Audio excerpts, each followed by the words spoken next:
Hello mga kabarkads! Another day, another vlog na naman tayo ngayon mga kabarkads.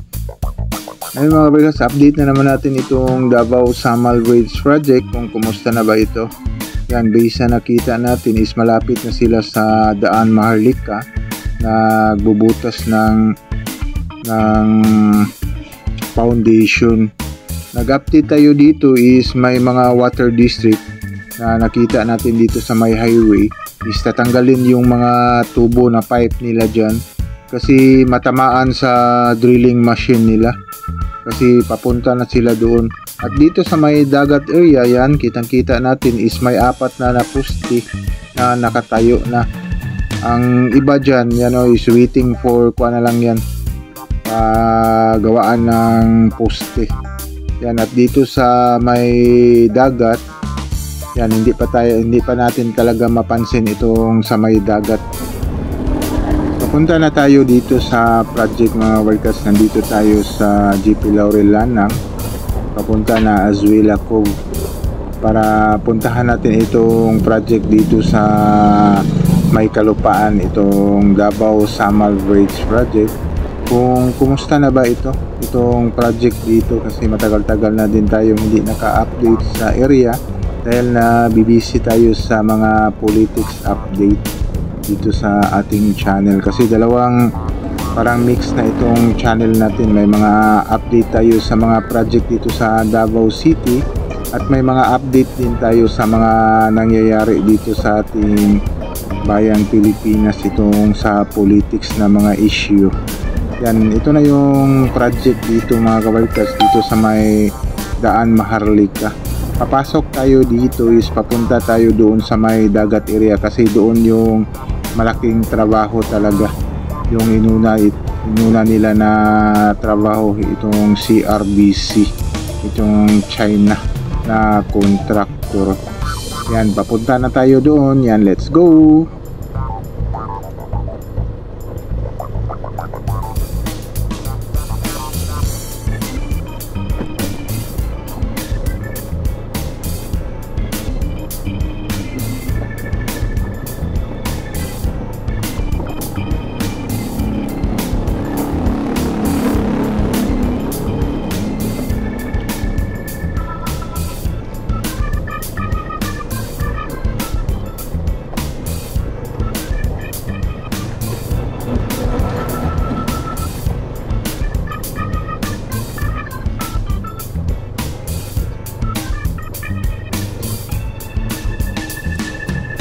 Yan, good morning mga lagad. Update na naman natin ito mga lagad. Ito ang project dito.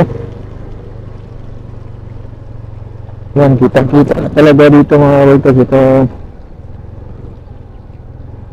project dito sa yan, kitang-kita na talaga ang mga lagad sa may 4 na poste na.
nakatayo dito.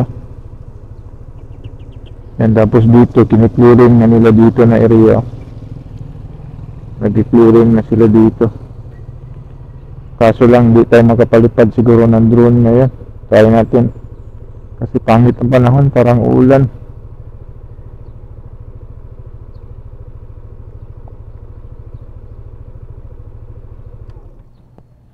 Yan ang may dito na side is wala pa silang kon dito na side.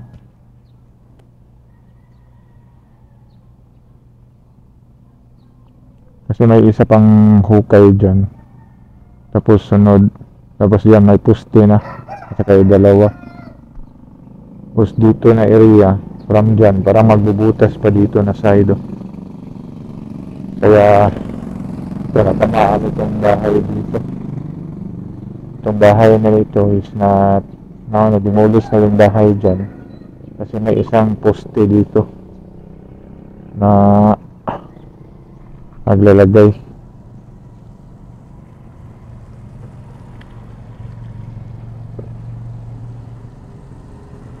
Yan, puntahan natin doon.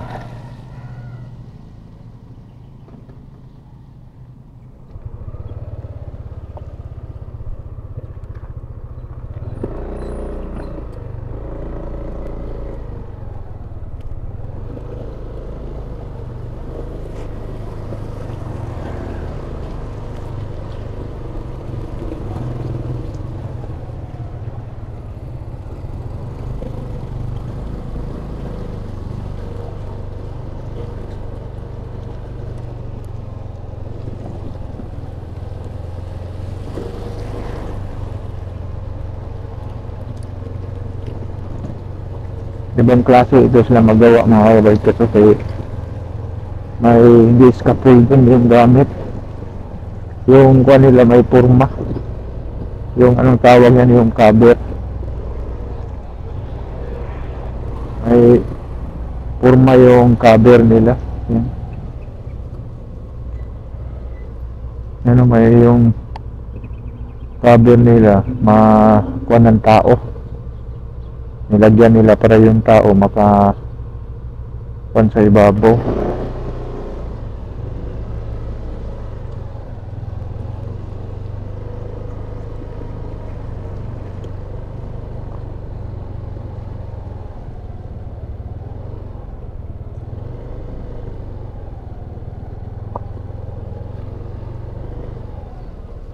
Napapakakuha ng mga workers. Yan, ito na lang purma na ito.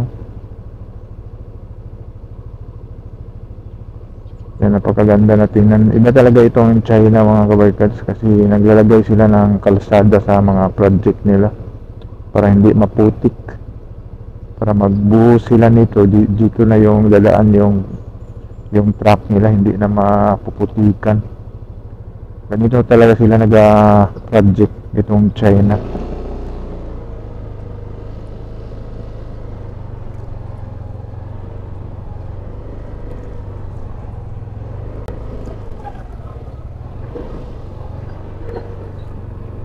Dito sa may dagat.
yung trabaho nila dito.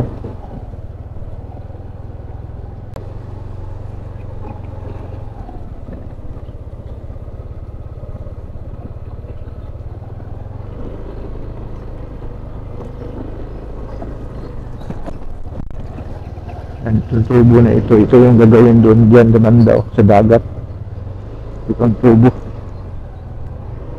Maglagay pa sila dyan ng poste.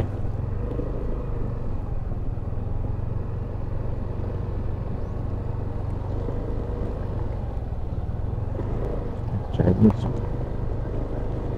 E-bike yung Chinese.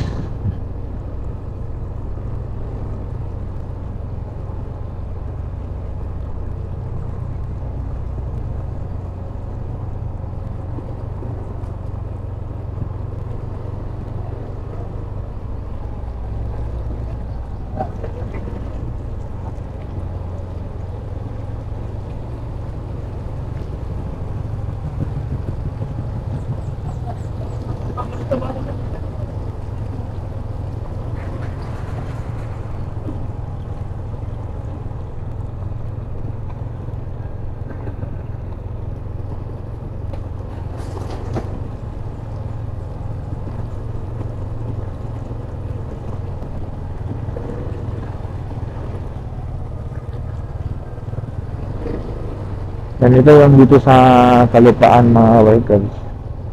Diyan, kukunan natin dyan banda sa may dito sa loob. Yan. Maputik dito mga bikers dahil sa project.